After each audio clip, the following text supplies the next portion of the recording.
Welcome to the Math Record. Today I'll be covering the second part of the ICTM Regional 2015 Division AA Precalculus, which I'll be answering questions 15 and 17. Okay, question 15. Evie and Xavier are playing a game rolling a fair standard six-sided die. Evie wins if she rolls a 6 before Xavier rolls an odd number. If Evie rolls first, determine the probability Evie wins the game.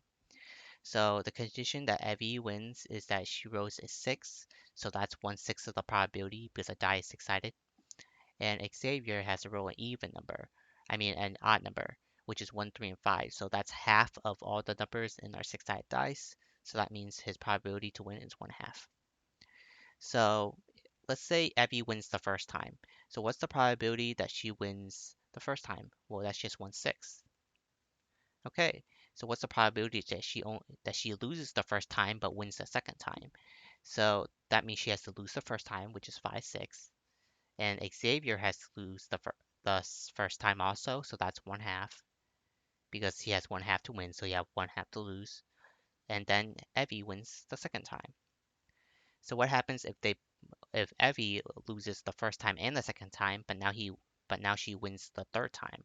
So that means she loses the first time, Xavier loses the first time, Evie loses the second time, Xavier loses the second time, and then Evie wins the third time. So as you kind of see, we have a pattern. We have 5/6 times 1/2, 5/6 times 1/2, right? As it keeps going, it'll be 5/6 times 1/2. And then you always have this 1/6 at the end. So you could rewrite this because you have to find the probability, the sum of the probabilities, because she wins the first time, she wins the second time, she wins the third time, right? The fourth time, the fifth time, the sixth time, you get them all together, and you get the entire probability that she'll win. So that would be the summation as x is equal to 0 to infinity, and the first term is 1/6 times what's your common ratio, which is 5/6 times 1/2. So that'll be 5/12 to the power of x. So this is an infinite geometric series because this is between -1 and 1, and it's infinity right here. So this sum will come out as the first term, which is 1/6 over 1 minus the ratio, so 1 minus 5/12. So this will be 1/6, and this will be 7/12, which is also 12/7. So that will be equal to 2/7. And that is your answer for number 15. Okay, number 17.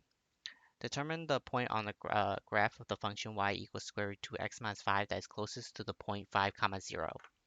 So basically what we could do is we could say the point on the graph is x, comma y.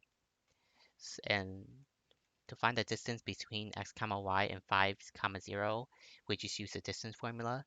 So distance is equal to the square root x minus 5 squared plus y minus 0 squared, which is just y squared. So all we have to do is, since we have two variables, just get one of the variables into another variable. So we could say d is equal to square root x minus 5 squared plus, what's y? Well, that's right here. Y is equal to square root 2x minus 5. So we have square root 2x minus 5 squared. And now we have just x in our variable. So this could factor out as x squared minus 10x plus 25 plus 2x minus 5. So that means d is equal to square root x squared minus 10 plus 2 minus 8x.